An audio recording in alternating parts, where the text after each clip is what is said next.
From the island of relevancy, we are wrestling with criminals. I am your host, head of the storytelling table and tribal chief of my own home, Jay Kraft. Acknowledge me. Joining us is the wise man himself, Sean Jones Jr., part of a bloodline of sexy bitches and bad motherfuckers of his own. Sean is back. Yes, thank you, sir. Thank you, my tribal chief. Oh, yeah? Thank you. I don't, no, let's not do that. Let's not do I that. don't want to do that. I just, that'd be so, like, I don't know about that. Like, there are certain wrestling angles that I'd be super cringy. Like, I would hate that, to have, like, a little stoolie that, like, worships you. You're right. Like, bro, just calm down and just fucking hang out. Yes, my tribal chief. Yeah. That's weird. But, we're doing our own little, podcast bloodline, as it were. Mm-hmm. I have an origin story, the origin of wrestling with criminals, pretty much. I did get a piece of negative feedback, which doesn't actually bother me. If it's constructive criticism or if I feel like it's a fair piece of criticism, it doesn't bother me. And one person reached out and on Twitter/X, which I learned, by the way, you have to pay in order to message people on Twitter now. So this dude was he even said, by the way, people can't message you unless they pay for it. I was just like, oh, okay, cool. Okay. I mean, that's All cool. right. Thanks for letting me know that. But he did say that he was a little bit let down on the show because he likes the concept of it. It's just that I come across more of a casual fan than somebody who's a wrestling expert. Wow. And I will say that that's valid because it's fucking true. Yeah. I'm not a gigantic wrestling fan, nor have I ever claimed to be the biggest pro wrestling fan. I have had gigantic lapses in me watching the WWE product, and even still to this day, I don't watch SmackDown because I don't have access to the USA Network. Oh. And it's, let's be real, man. WWE wastes a lot of time. Their intros last like 10 minutes. Yeah. Some of their little like on-screen advertising is a little, Mm-hmm. So I like to watch Monday Night Raw not live, and then I fast forward through a little bit of it. So what do you think about that one? Acknowledge me. That's right. You're goddamn right. But yeah, but no, I mean, the origin story of wrestling with criminals is my son is really big into pro wrestling now. He's 6 years old. He loves pro wrestling. We watch it together a lot. And one of my favorite dudes is the subject of today's show.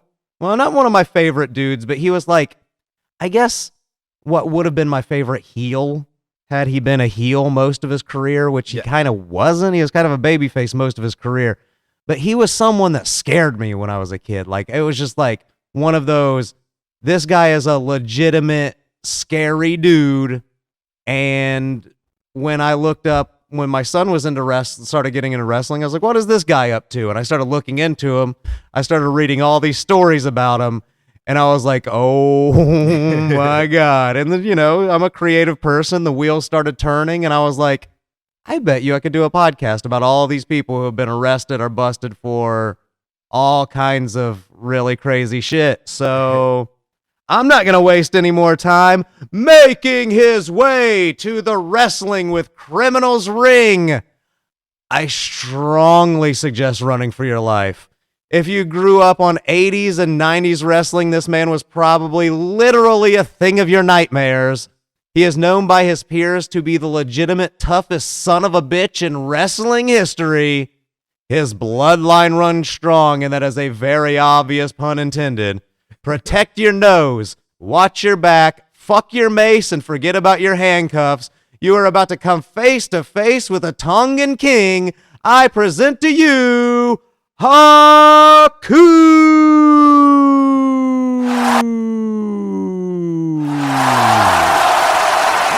Yeah, so we're ready to do Haku.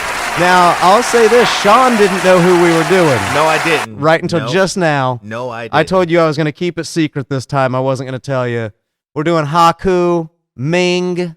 Meng. Wow, as most people know him in the WCW. Crazy bad motherfucker. Dude legit scared me as a kid. He had the big wild hair, big giant froed out shit. Kind of looked like maybe like a member of the Mars Volta or like the fucking lead singer of Coheed and Cambria. Yeah. To put it in a little bit more modern context. Right. But yeah, legit bad motherfucker. Yeah, he was. Yeah. He would be a Paul Heyman main event dude current day definitely, for sure. Definitely. Yeah. Like, especially like now how the product is, like he would definitely be like, you know, shoulder to shoulder with like his bloodline right now. Oh, absolutely. Definitely. And, you know, he's responsible for some of that current bloodline. We'll get into that. Now, there are documented arrests. Yeah. There are documented arrests of this guy. But I can't verify that most of these stories aren't bullshit or have like a degree of bullshit attached to them, since most are told by wrestlers and no arrest reports back up a lot of this stuff. And you would think that based on some of the stories that we're going to get into, this man would probably spend a lot of fucking time in prison. Yes. And I mean like significant time in prison when you really break down some of the details of this shit. So with that being said, why don't we just ring the bell? Get ready for some white dude pronunciation, ladies and gents, by the way. Get ready for it. Tonga Alui Fafita was born February 10th, 1959, in Nukua Alafa, Kingdom of Tonga. So he's not Samoan, he's Tongan. He's Tongan, yes. Keep that in mind, ladies and gentlemen. He's been married to the same woman, Dorothy Kola Montangi. That's not how you pronounce that. I don't think so. Yeah, You're doing really well. Since 1977, they've been married. They have 4 children together. Vika, a daughter of theirs who is not a wrestler. And the other 3 are Tamatonga, Tongaloa, and Hikaleo. Yes. All 3 professional wrestlers. All 3 bad motherfuckers. Yes, they are. Now, Tamatonga and Tongaloa are a tag team right now. Yes. Or I mean, I guess one of them's hurt. Both of them are hurt. Oh, no, one of them's hurt. Okay. One of them's hurt. I think Tongaloa? Tongaloa is hurt right now. Yeah. The other one was just on SmackDown last night. Okay. The other night. So he's kind of like the he's not the jobber. Everybody knows how badass he is. Yeah. But he's the one that would take the pin, basically. Okay. Yeah. Okay. Yeah. Yeah. No, I get it. He's the Xavier Woods, the 2. Yeah. I mean, I've only seen them wrestle, I think, once, and that was in the War Games thing. But I've heard good things about them. They're great. I hear good things about Hikaleo. He's in AEW, right? Or is it? I think so. Okay. I think so. Yeah. I don't watch that product. I don't either. Yeah, I don't watch that product, but I know that they, acknowledge, which is pun intended, they acknowledge him. Right. But I don't really see that many highlights from him, though. Are you tired of the bloodline stuff in the wrestling product? Because I got to be honest, I'm kind of not. Yeah, it like dipped. I just feel like it could keep going. Yeah, no, it could definitely keep going. Like it dipped with like Roman Reigns being champion all the time. Yeah. And now that he's not the champion, I'm enjoying it a lot more. Yeah. Because like now it's kind of like twists and turns and everything. Now they're all kind of doing their own thing, but still doing stuff together. Like the Jacob Fatu, who just debuted last he's year. Fucking good, he's man. So good, man. Yeah, he's really good. I like him. He gets really good crowd reactions too. Yes. Jay Uso gets his really big crowd reactions. I mean, he has his criticisms that people give him for his in-ring work, and I agree with a lot of them. He has his criticisms, but he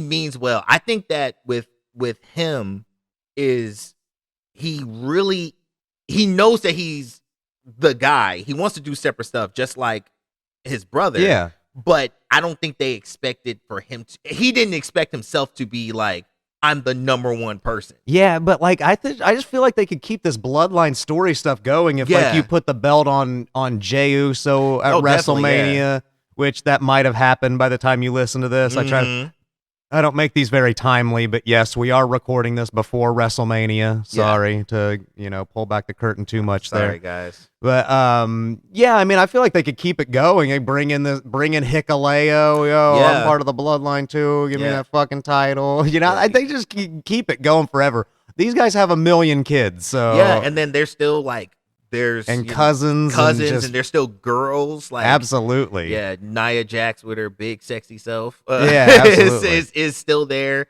They got like a set of twin girls who are about to sign with WWE. So like, yeah, there's a whole They got millions of them. Also, I want to go off of that for a second. Nia Jax is sexy. Yes, isn't she? And they always trying to make her not. I know, she like, is. oh, look at that big monster. Like, dude, I don't know, man. I think that she's sexy. She's got like this Leah Remini look to her. Like, yes. I don't know. That's exactly what she looks like. Yeah. I like it. I'm Love into her. it. All right, so Fafita, fuck you. I'm calling him Haku or Meng or King Tonga. I'm gonna call him by whatever his gimmick's name is at the time, because I just don't want to torture you guys with my white boy pronunciation. Right. I'm sorry.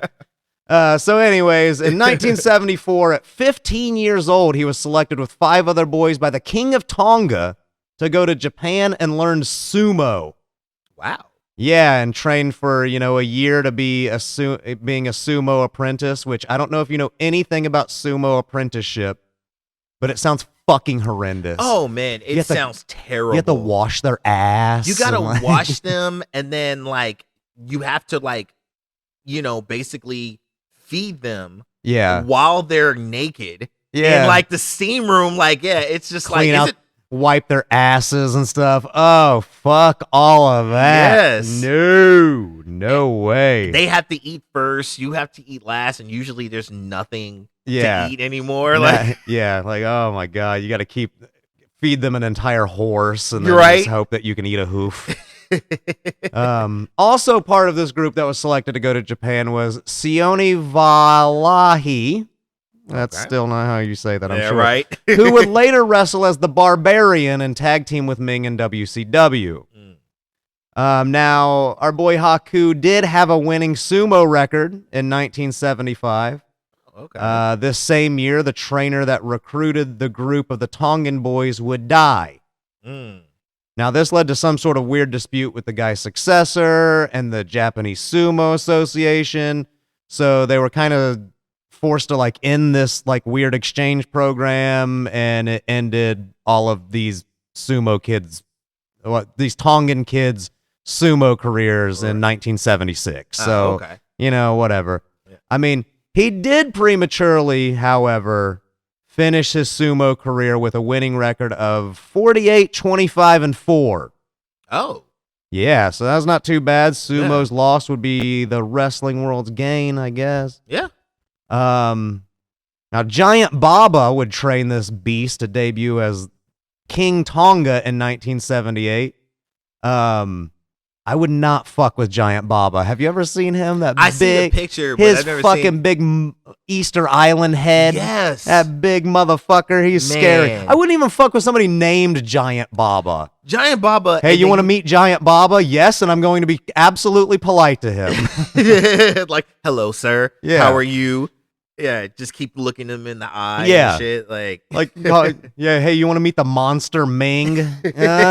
I mean, I guess I do. Right? Just like, I guess. I'll be very nice when I do. So he debuted as King Tonga in All Japan Pro Wrestling. He was mentored by Jinichiro Tenryu. Okay. Again, let's blame the American education system for these pronunciations. Yeah. Tenryu was wrestling Ric Flair at the time for the NWA title. This leads us into our first is it true, is it bullshit story of our main subject here. Flair told this story on a Hannibal TV YouTube video. Okay. He said, while drinking in a second-story bar in Tokyo, a traveling basketball team came into the bar and started drinking as well. Like, I don't know if it was like a Harlem Globetrotters type of thing, or, some sort of basketball team that eventually travels to Japan. I mean, I guess they do exist, so I don't know. So I guess the inevitable subject of wrestling being fake came up, like it always seems to. Of course. You know, Yeah. fucking phony bullshit. Yeah. This led to one of the wrestlers blading himself and then one of the basketball players. And our boy King Tonga chucking another one out of the second-story window. Wow. Jesus. Like, Yeah. Like, oh, not out the window, but out the second-story window. Yeah, I don't think that I want to question whether or not your job is legitimate anymore. Right. I believe you. King Tonga wrestled in the early 80s in Montreal, where he was managed by a fella named Tarzan the Boot Tyler. So, where's the boot come from? I don't know. Like, your first name's already Tarzan, but you want to give yourself the nickname The Boot. The Boot. Hey, is that Tarzan the Boot? Oh, man. Yeah. Like, but the boot. Yeah, Tarzan the Boot. All right. There he feuded with legends like Road Warrior Animal, Jacques Rougeau Jr., and possible future subject of this show, Dino Bravo. Now, Gino Brito remembers around this time, some wannabe tough guy, biker type came into the venue where they were all putting on their show. He started mouthing off to the dudes that were standing around, and by the time Gino could pay attention to what was going on, King Tonga was standing over the biker boy who was knocked out cold on the ground. Oh. Some dude came in, started talking shit, and before old Gino Brito could realize what was going on, Meng had already knocked him the fuck out. There you go. How's that feel, motherfucker? Come in here and start talking shit. Yeah, wrestlers are fake tough guys, huh? Yeah, you get your ass whooped. Yeah. Yeah, come in here and question what I do for a living. Jesus Christ. Now, still as King Tonga, he moved on to Puerto Rico and wrestled for World Wrestling Council, which is WWC, which this show's WWC. I was gonna say. Someone's getting sued here. Yeah. Probably us. But, you know, don't sue me. It's just, please you know, don't. it's Please just an don't. accurate. You can't fucking trademark initials. Fuck you. Nah, not I'll at fight all. everybody, WWC. Right. He'll come over here. He'll be our champion. Meng can be our champion, damn it. I'll get a belt made. I don't give a shit. How much does that cost? Like $1,000? Maybe? Yeah, maybe. That can't be that. It No. can't even be that much, right? A good No. custom belt? A good $250. All right. Hell Yeah. yeah, I could probably find Yeah. a nice custom belt. Oh yeah, for- definitely, bro. Hell yeah. I'm getting a Yeah. Wrestling with Criminals belt and I'm sending it to Meng, goddammit. Yeah. King Tonga and Hercules Ayala would win the WWC North American and World Tag Team titles. King Tonga would also win the WWC Puerto Rico Heavyweight Championship. He's also the Wrestling with Criminals Puerto Rico Heavyweight Champion as well. Right. So There you fuck go. you, World Wrestling Council. Exactly. Fuck Yeah. you.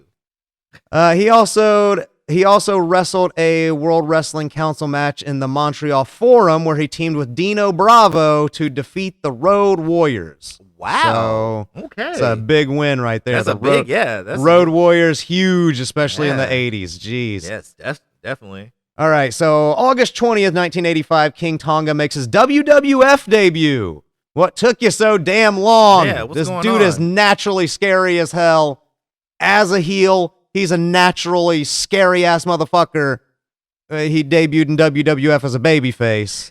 Yeah. Didn't seem to make a whole lot of sense to me because, like, dude, this guy is a natural, especially, like, he's a foreign heel like that. Come on. Yeah, especially there around Yeah. that time. Like, Absolutely. that's all They they wouldn't believed have, in. well, the thing, he might have like held to his guns and been like, no, you can't say I'm from anywhere other than Tonga. Because Yeah. like they were probably like, we can make you the Japanese Oh, something yeah. guy or the, you know, because Yeah, they were you- always, you had a little bit of brown to your skin and they were like, hey, we're going to make you this fucking guy. Like, yeah, you're gonna be a Japanese plumber. yeah, Yeah. absolutely. I actually have a egregious example of that I'm going to wait and break out in a second. Okay.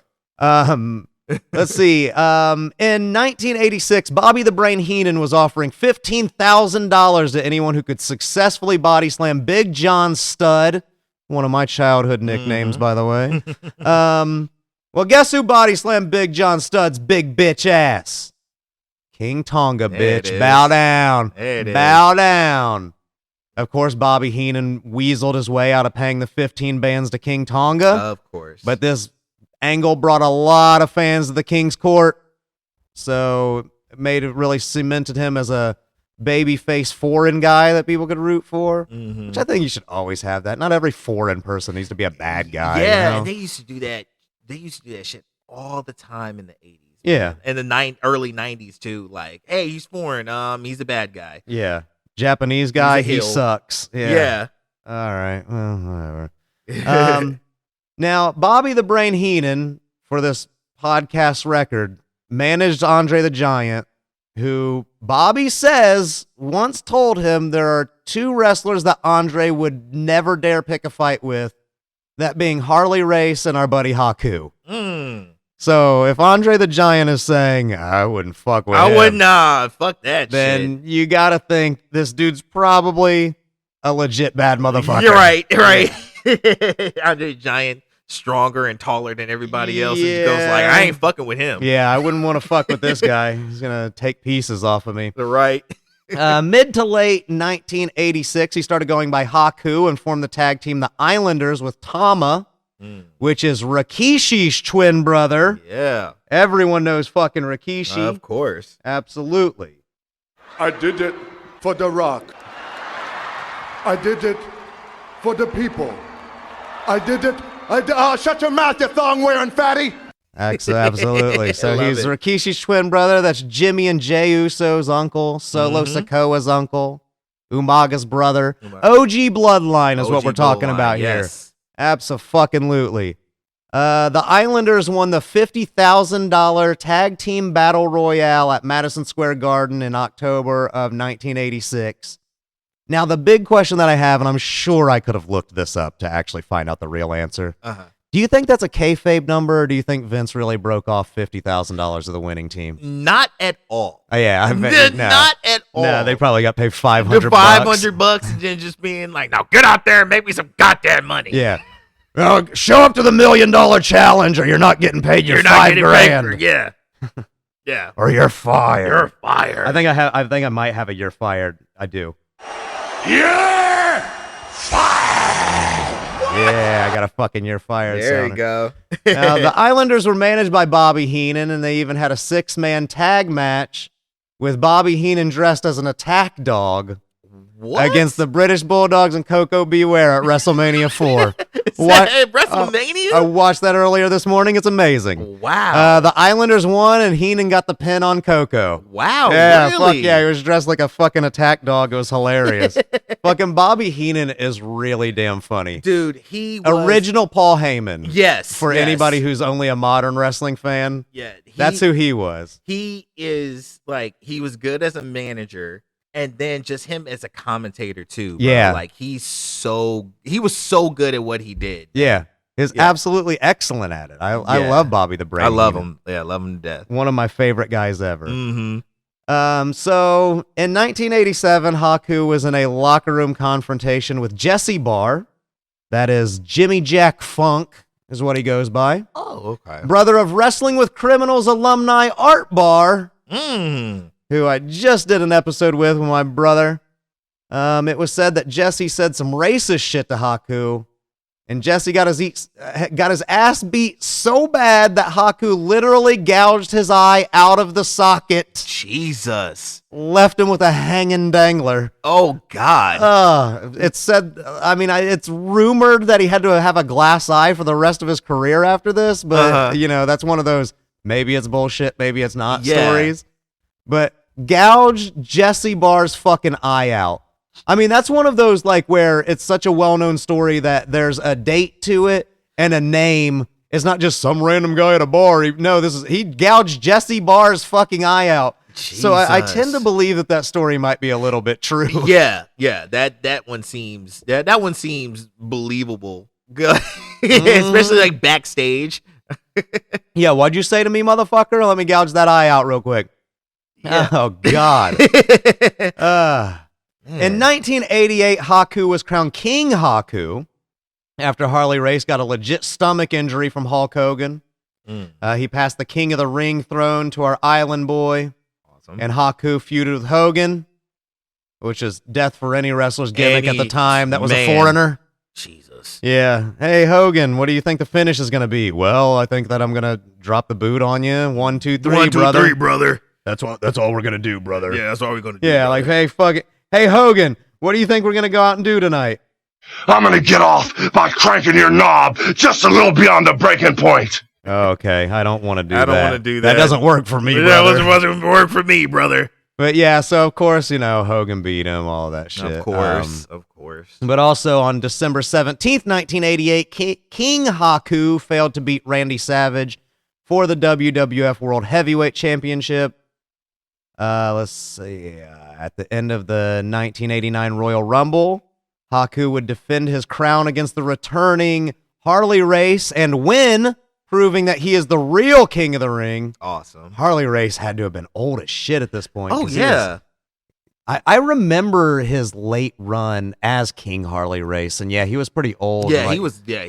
Definitely didn't move as well as some of the videos that I've seen him in when he was NWA champion Harley Race. Yeah. Oh no, he was old as hell. Like, I need to see if he's got a criminal record because he's got some stories that I want to definitely tell on this show, but I don't know if there's a criminal record attached to it. Yeah, but yeah, there are stories about him like not liking the fact that some rival promotion's putting on a story in his town, so he burns the ring. he burns. Yes. So it's like, don't fuck with Harley Race. Yes. I don't want to fuck with Harley Race. Yeah, I've heard so many. I heard so many things about him. Yeah. Yeah. Triple H has like a whole like. Triple H one time was just like, I wish I could write a book because he helped train him. So he was just like, I wish I had a book of like all the stories from him. I could imagine Triple H has probably got some good stories that he can't tell. Harley Race, he was also really close with Killer Kowalski, which I'm sure probably has some shit. Yeah. Now, March 3rd, 1989, there was an altercation at a Baltimore airport bar. Of course. It's always going to be at a bar, by the way. Pay attention to the location of these stories. And that was the first, an airport bar. Yeah, airport bar. So here we go. Yeah. Haku was there drinking with some buddies when some drunk asshole had the stone cold balls to come over to him and say, "Aren't you the fake wrestlers on TV?" To which Haku replied, "Yeah, I'll show you," and bit the dude's fucking nose off. Bit the nose off of his fucking face. Yes.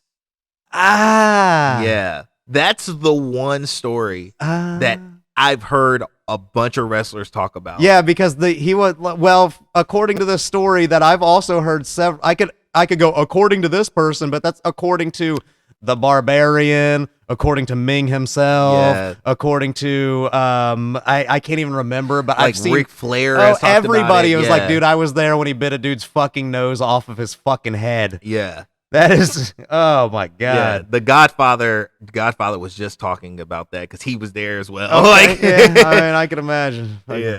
Don't ask him if he wants to eat one of your host pussies. Pussies? He might literally take no, a he chunk really out. do it. Yeah, be careful about that.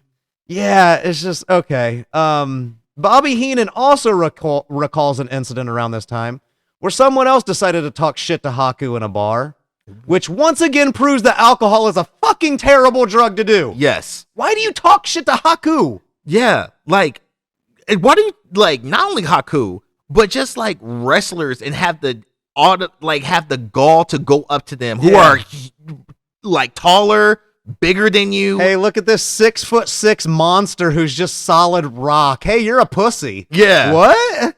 Hey, what ain't you them fake ass wrestlers? Yeah. Way to make a great fucking life decision there, buddy. That's good for your health. Ugh. Wow. So Haku showed the drunken idiot how fake wrestling is by reaching into his mouth and ripping a few of his bottom teeth out. Just straight up reached into his mouth. And then just pulled out his molars, yanked out a couple of teeth. There you go. Hey, look, I noticed that you haven't had your wisdom teeth taken out yet. You're welcome. You don't have to go to the fucking dentist anymore. Yeah. Thank you. I'll send you a bill. You're right. Yeah, that's what I would do if I were Haku. I know. Good Lord. Yeah. He's a crazy That's motherfucker. crazy. He's the craziest motherfucker alive, and I love it. Yeah, I love him, right? Oh, boy. So Haku and Andre the Giant formed the Colossal Connection in 1999 and went on to defeat Demolition for the WWF Tag Team titles in December. They would lose the titles back to Demolition at WrestleMania 6 on April 1st, 1990. I watched this one also today, and fucking Bobby Heenan got mad at Andre the Giant for it and was like, you fucking, Bobby the Brain Heenan being Bobby the Brain, and then, Andre the Giant obviously, beating the shit out of him. Later. Right. Fuck you. Who the fuck you think you're talking shit to? Right. Well, I mean, I guess he decided, look, I could get mad at one of these guys, and I don't know if I want to be with the guy who's biting. Right. This guy bites pieces off of people. Yeah. Vince was just like, all right, and then you go out there, and then you got to get mad at somebody, Andre. Yeah. So I'm thinking, and then Andre just goes like, Bobby. Yeah. I wanted to take Bobby. Yeah, absolutely. Let's see. Haku was also the first wrestler to challenge the Ultimate Warrior for the WWF Championship after Warrior beat Hogan for the belt. He lost, obviously. Yeah. Haku was never WWF champion, even though he totally could have been. Yeah. I could see a booking world where Haku could have been like world champ. Definitely. In WWF and WCW. If they used him correctly, he could have been champ in both of them. Yeah, he could have been like how Jacob Fatu and like Roman Reigns is like that. Not universal, but like just the man's respect. He's like an absolute destroyer. Yeah. As long as you have somebody like Bobby Heenan in your corner, or like a Paul Heyman in modern times, like you can fucking definitely. easily do that. He was also the first person to challenge for Kerry Von Erich's newly won Intercontinental title when he became champ. Again, he didn't win, but I guess he's a good first-time challenger. They trusted him to be the guy to come out and be like, make this guy look strong. Mm-hmm. So in 1991, he and the Barbarian formed a tag team and lost to the Rockers, Marty Jannetty and Shawn Michaels at WrestleMania. Marty Jannetty's definitely going to have an episode of this show. Oh, man. He's a fucking weirdo to the max. Ass dude. He competed in the Royal Rumble in 1992 and then just decided to fuck off from WWF since they were using him like shit. Yeah.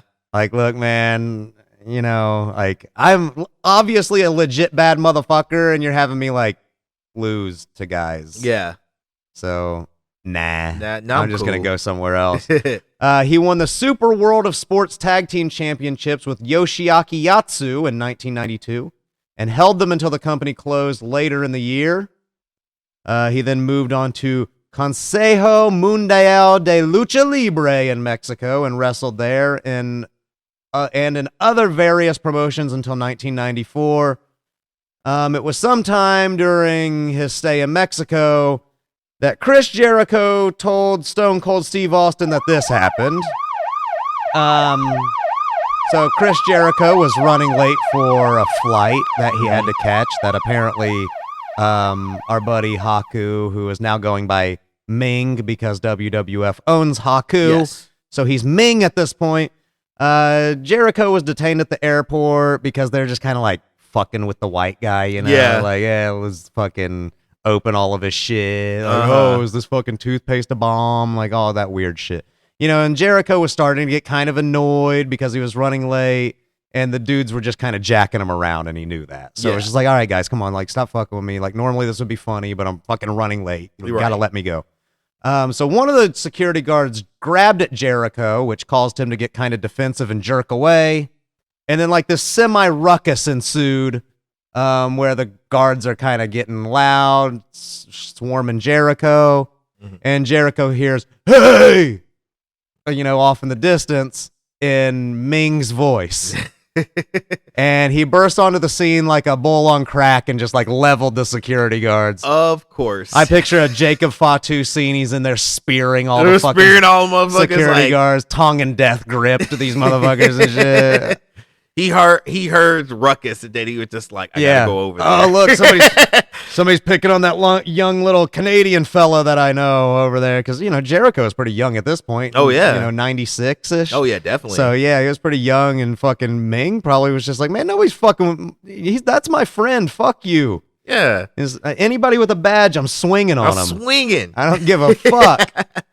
They both got arrested and put in a room in the airport jail, where they paid the head of security like $500 to get out of there and still make their flight on time. Viva la Mexico, there baby! You go. There you go. Hey, you have to love the ability to buy your way out of trouble. That's Yes. amazing.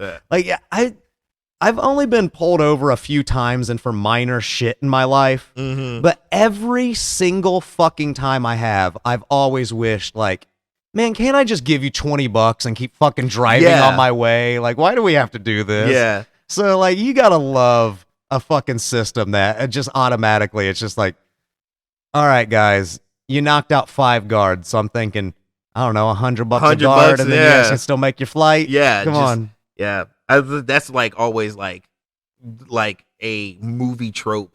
That people just like, oh, like I can pay off somebody just to get off, and then you try to do it, and then you get arrested for. Yeah, hey officer, what can I do to get out of here? A couple $100. Right. That's why I could not, in good faith, be a police officer, because that would happen to me. Hey officer, what can I do to get out of here? What if I gave you $100? What? I would have just taken 50, bro. You overshot that shit. Right. Yeah, I don't know. All right, but it's cool. Okay. Yeah.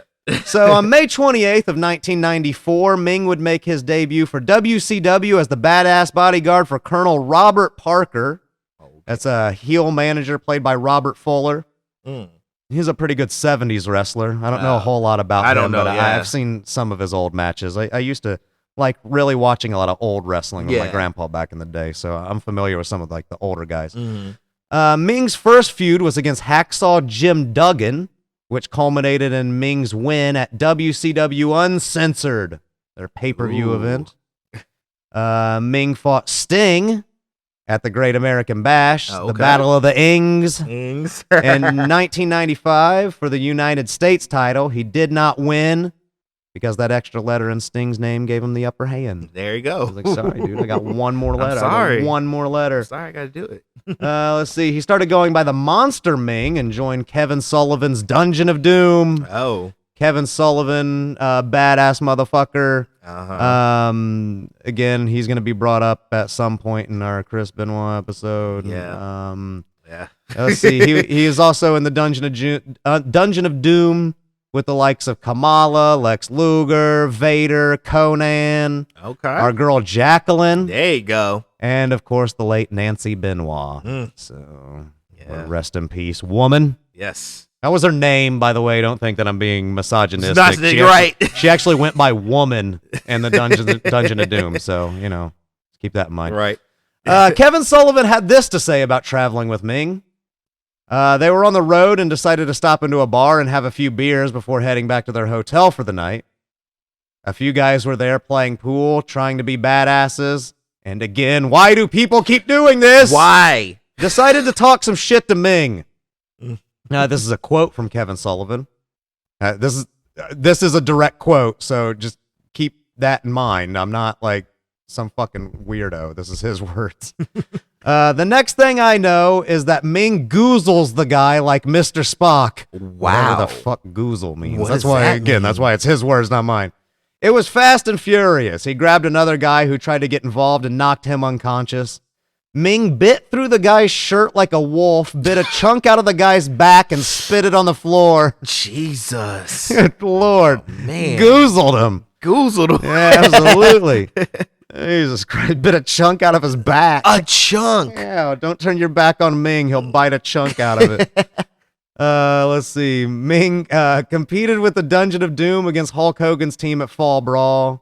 He lost the World War III match that Randy Savage won for the WCW title, and unsuccessfully challenged Johnny B. Bad for the World Television Championship. I'm pretty sure Johnny B. Bad was that Rick Martel? Yes, it was Rick Martel. Where they had him just because he was really tan, pretend that he was black. Yes. And did like a did like come out dancing. Yeah, he did kind of like a who am I trying to think of here? Charles, Prince Charles. Oh yeah, I know who Type you're of talking thing. about. Yeah, like he used to come out and then it was kind of like he was always like pro-black too. Yeah, which was really weird. Yeah, it's so crazy. Yeah, he used to come out pro-black. Oh my What are you god. doing? Like, woo! Yeah, Yeah, let's go. Okay. Little Richard was what I was thinking. Oh, I said okay. Prince Richard. That was weird. Prince Richard, Fucking right. Mind fart like a motherfucker on that one. I know what Little Richard is. So, right? Oh, man. He did, however, win this fight, all right? He had all those losses, but Meng did, however, win this fight, okay? While at a bar with Rick Steiner and I believe Kurt Hennig, a small group of Marines recognized them and struck up a chat. One of them asked Rick and Kurt why they were hanging out with that N-word, meaning Meng, and I don't think that they said N-word. Yeah. And he got his answer in the form of Meng whooping him and all of his Marine buddies' asses. What? It was like, first of all, like, is there anything worse than somebody being racist and being wrong about it? Being wrong about it. Like, hey, shut up, you Mexican. Like, I'm Asian. Right. What did you just say? Like, I don't know. It's still fucking like crazy. you're racist and wrong. Yeah, like, you're racist and stupid, which I think is kind of one and the same. One and the same, really but yeah, down, like no, you did not give me the wrong slur, too. Yeah. Why are you hanging out with that N-word? Well, rest in peace, guys. Yeah. Good night. Good night. He formed the tag team Faces of Fear with the Barbarian. They were a staple of the WCW tag team division, but never won the titles, even though they were the hidden tag team champions in WCW NWO Revenge on Nintendo 64. Oh, okay. So I do have a little bit of issue with that because I remember that from when I was a kid because I remember playing that mode, and then when it was like, you have another challenger, and I was like, holy shit, Meng's in this fucking game! And then just proceeded to play as Meng. As soon as I unlocked that motherfucker, just went in and just whooped everybody's ass with Meng. Oh, loved Meng. He scared the shit out of me. That's why I loved him so much. I want him on my fucking side. Shane Douglas and several other wrestlers tell the same story. And he remembers a time that he was out at, you guessed it, a bar. With a bunch of wrestlers, including Meng. The inevitable scuffle ensues, and the cops were called. Meng got worked over by 6 cops in the parking lot. One of them broke his baton over Meng's head, and it still didn't seem to faze him. A female officer maced him with zero effect whatsoever. He just kind of looked at her. She just maced the shit out of him, and he just looked at her like, you got anything more spicy than that, bitch? Right. As like a cool breeze got in his face. Right. He just got a refresher. They slapped cuffs behind his back, right? And he snapped the fucking chain. He snapped the fucking chain on the cuffs, and some of the wrestlers and the cops were able to eventually get him to calm down. But seriously, I don't know how he wasn't shot 67 times. Yeah. Fucking how we didn't hear about how Meng was killed in a parking lot. Yeah, he just went off like the fucking Hulk. Yeah. Like, just rage. Yeah, just rage. Yeah. Oh, my God. That would be so scary.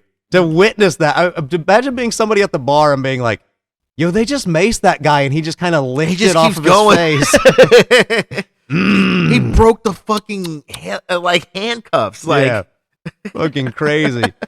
Meng lost to Goldberg as part of Goldberg's legendary winning streak. Oh, yeah. He probably went out and bit the cheek off of a National Guardsman just to get his win back. After Right. that one. WCW introduced a hardcore championship in 1999. Yeah. Which Meng would win in 2001 at their Sin pay-per-view. And he held the belt until WCW went out of business. And let's be real, he should be the one, only, and forever hardcore champion. Yes. Of every promotion. Of every single one. Forever. He hit the indies after WCW was bought out by WWF. But he made his return as Haku to the WWF at the 2001 Royal Rumble. He did not win, but during the match managed to bite off Shawn Stasiak's elbow skin and eat 2 of Rey Mysterio's fingers. There you go. Okay, that didn't really happen, but, you know. But it's not hard to believe. Yeah, you know. You're right. Given his track record. His track record, exactly. His return didn't last long because they originally planned on teaming him with Rikishi. But Rikishi got hurt, So Haku's creative plans were given the old stink face. Yeah. They were like, we don't know what to do with you, man. You were gonna have a run with fucking Rikishi, but he got hurt. I'm sorry. I did it for The Rock. Yeah. I did it Yeah. for the And people. Why'd you get hurt? I did it. Shut your mouth, you thong-wearing fatty. Yeah. Okay, yeah. Shut your mouth, you thong-wearing fatty. You fucked up my return. Thanks. He got his release on April of 2002 and hit the indies again. He was part of the WWE Raw video game that was released in 2002, though. I remember that. He's also a current unlockable character on the WWE 2K25 video game. That I fucking love wrestling video games. Dude, yeah, I love it too, bro. Like, even in my my time of not paying attention to wrestling whatsoever, I still played wrestling video games. Yeah. Because, like, I like the UFC video games, but it's not as fun as being able to, like, blow off aggression by beating someone with a chair. And then, you give them all, like, the finishers. Yeah. And then just throwing somebody around. Yeah, for, put like, them through a table. Yeah. All the good shit. Yeah. So much so, like, I went on, like, the community creations, and I just put jobber, and they have, like, a bunch of people that they created that look like jobbers. Yeah, and that's then, awesome. Yeah, and I just go on there and pick them and be like, okay, let me just get, like, my favorite superstar, like Jacob Fatu, and just have them beat this person. Yeah, like, that's fun. Yeah, just to do it. Like, 'cause I'm bored. Like, yeah, I've been playing through the universe mode on 2K25. It's a lot of fun. It's great. I think that it's fun. I can see how somebody who's a really hardcore wrestling fan couldn't get enough of that shit, because, like, I'm not the biggest fan. I don't know most of these guys that are on there, but I still have a fucking hell of a time. It's great. Yeah, man. It's great. And then the created wrestler. I don't know who you are, Tyler Bate, but I'm going to kick your fucking Tyler Bate. ass. I'm going to beat the shit out of you. Yeah. But yeah, just doing the creation and stuff, like, it's like, man, what would I do if I was a wrestler? And they do, like, the different storylines, like, if you move this way, I still need to play through to unlock Haku, but once I unlock Haku, I'm going to take a created wrestler that I made, El Gringo Fantasmo. Yes. And we're going to win the tag team titles together. Now, after he left the WWE in 2002, he went on to work as a sales manager for a Toyota dealership during this time. I mean, I could only imagine trying to negotiate a price with that motherfucker. Yeah, I'll knock $500 off, but we're keeping this, and then snaps the side mirror off. You're right. And shit. Like, all right. And they just, hey, man, you're good. You're good. All Hey, right. keep it. Yeah, we don't need to finance here. It's just cash up front. Right. That's it. Don't hurt me. Please don't. On January 6th, 2016, King Haku made a return to New Japan Pro Wrestling, where his son Tama Tonga was kicking ass with the Bullet Club. He competed here until 2018 as part of the Bullet Club. I've actually heard of the Bullet Club. Yes. That's one of those things that's transcended, like, just wrestling circles, to where it's something that I've heard of before. Yeah. So it was kind of like maybe back in the day of how casual people just heard of the NWO. Yeah, it's because I don't watch, Japanese wrestling like that, but you go into like a hot topic, and I've like, seen they got Bullet Club shirts. I've seen their T-shirts out at places and stuff like that, so I know who they are. I definitely have heard of the Bullet Club. The only thing I really know is that Finn Balor, who is on WWE, is the creator of it. Oh, okay. Yeah, Finn Balor created it, and then when he got signed to WWE, he ended up leaving, and AJ Styles took over. And then AJ Styles' work in Japan is what got him signed to WWE finally. Okay. And then the AEW people kind of took it and ran with it, and AJ and Finn just like, no, we don't really fuck with that no more. I do kind of like how they're just like, this is a good faction though, bro. We're just gonna keep it going. Just keep it going, yeah. And AJ kind of had a kind of like a couple of guys who were on who was in it with him, and they kind of formed like a thing called they just call it like the OGs. And they're like, oh, we're the 3 original guys. And then there's this female wrestler, Mia Yim, and she was like, oh, I'm with them, like she's with them. And they were like, well, technically she's the first woman to be signed by the Bullet Club because it's all been guys, and she's also half black, so she's technically the first black person to be a part of the Bullet Club. That's good. Yeah, but they don't. But now AEW owns all that, so they just do she's thing. Meechin now, right? Meechin now, yeah. Okay, I actually like her a lot. I've been paying attention to a lot of the women's stuff. I like her a lot. I feel like she's great. Incredibly underrated. Yeah, she's one of those people who during like the pandemic who got cut and stuff. Yeah. And then as soon as Triple H took back over, she was one of the first people who was like, yeah, let's just get you back over here. I can see with the right creative putting her in a main event scene. Oh yeah, definitely. Yeah. Fucking easily. Yeah. Let's see. In 2021, Haku accompanied his son Hikuleo to the ring during his championship match in AEW, a promotion I've never watched and only have ever heard bad things about. Yeah. But, if you like it, you like it. If you like it, don't come at me. I don't give a shit. Yeah. Like what you like. I'm cool with it. The only time I really watched it is when Cody Rhodes was in it. I've only seen clips. Like I've seen, the clip of John Moxley getting all the fucking spikes in his back and shit. I only see clips when they go viral, and normally when they go viral for the wrong reasons. Yeah, they don't. Yeah, it's not organized. Like I watched Jade Cargill, who's in WWE now. Like I watched her matches because I was she's just like fucking great too, she's man. great. And then I was watch her matches, and then I was just like, I don't really like this type of wrestling. While we're on the subject, Naomi and Bianca Belair are both fucking stars too. They're fucking amazing. Oh man, Bianca Belair, I would make her champion and never give that fucking belt up ever. Never. She's so good. She is, to me now, is the female John Cena. I think she's amazing. She's absolutely. so good. She's so good. Naomi's finally getting the flowers that she deserves. Yeah. And Naomi's part of that bloodline too. Yeah, she is. It all ties together. Uh-huh. But that is your story of King Tonga, Haku, Meng, the monster. What's Haku up to these days? He's just doing his retired wrestler thing. Yeah. Shoot interviews, convention appearances.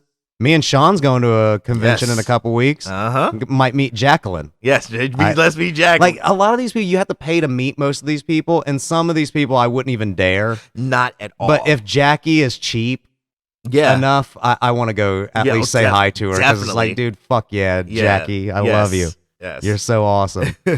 Let's see. He's chilling, enjoying life, watching his sons kick ass and follow that bloodline of success. His sons are for sure future WWE Tag Team Champions. Hikuleo will join the WWE soon, no doubt. Yes. It's inevitable. It has to happen. He will almost certainly forever be known as one of the most legitimately scary barroom badasses in pro wrestling history. Yes. Not only that, but all of his peers say that he's the nicest guy in the world when you're not fucking with him. Yes. And that is your story of Haku. My wrap-up question is, why do you think so many people fucked with Haku in bars, or like dudes like him in bars? Why? Why would they do that? Like, I don't know if people, like, it's that thing about, real versus like fake. Yeah. And they just think that they can push somebody around. And it's been happening, like it happened a lot in the 80s. Yeah. And like the 90s and stuff. It's just like, why do you think that you can just take somebody on? Like, is it the liquor? Is it like why? Yeah, it doesn't seem to make a whole lot of sense to me because it's just like, I don't, especially these big hulking steroid-filled motherfuckers. Like, they punch hard even if they're fake, whatever. Yeah. And now athletes like UFC fighters and boxers and all that, they also respect wrestlers. They was like, yeah, we can't do what you can do, but it's still like people just coming, like schlubby fat dudes coming to wrestlers being like, hey, you got that fake thing? Just now, Sean, you know how these always end, these episodes. I always have to cut a promo, so did you scared of this one? Right? I do, however, have one more thing I would like to say. There's no Hulkamaniacs here. Haku, Meng, King Tonga. Please don't hurt me. I like my nose, or at least the fact that it is on my face. My back skin has remained intact my whole life, and I would like to keep it that way. My eye is firmly in its socket where it needs to be. Please don't Tyson my ear or bobbit my penis. I do not want to fight you in any way, shape, or form. I don't even know what it is, but I very much do not want to be goozled. Let's just hang out. You, me, Sean, Tomatonga, Tongaloa, Hikaleo. We can just form our own little bullet club. Yeah. We can be the Backskin Boys or To Spite Your Face 6 and just bite noses off all day, you know? As long as we're with you. Hey, we don't have to fight. You are one of my favorites of all time, Ming. I feel like you should have been a main event dude in every company you worked for as a monster heel that squashed everyone and bit the title right off their waist. I think that you should have bit fucking that belt right off of Hulk Hogan. Yes. I'm on your side, Haku. You're the fucking man. You're so dope. I have absolutely no shit to talk to you whatsoever. We acknowledge you. Absolutely. And that is your episode of Wrestling with Criminals for this week. Check me out on X, jcraft247. Didn't realize that you had to pay for Twitter in order to DM someone now, so I guess if you want to email me, planetwnba@gmail.com. I don't really do Instagram, but I have one that you can message, Planet WNBA on there. It's for my other podcast that I do with my brother about the WNBA, which you can listen to if you want. I don't give a shit. Do the 5-star like, review, subscribe thing on your podcast platform. It does help. Don't be a dick either. If you don't like the show, just move on. Don't 1-star our asses. Just just stop listening. Right. Don't negative review us. That's mean. Sean, you got any plugs? Yes. You can follow me in all the socials at Mr. Sean Jones Jr. on everything. And then make sure you look at the podcast Nerd in Life with Sean Jones Jr. Just exactly what Johnny said. Hey, man, just give me a 5-star. Just be nice, Yeah, absolutely. Even if you think that we suck, at least go, you guys are awesome. Yeah, that'd be encouraged. At least, with that guy who said you sound like a fucking casual fan, by the way, people have to pay for Twitter to message you. Hey. I mean, at least he was a little bit helpful. Yeah. But you know what? We will see you next time. 1, 2, 3. Where did my eyeball go?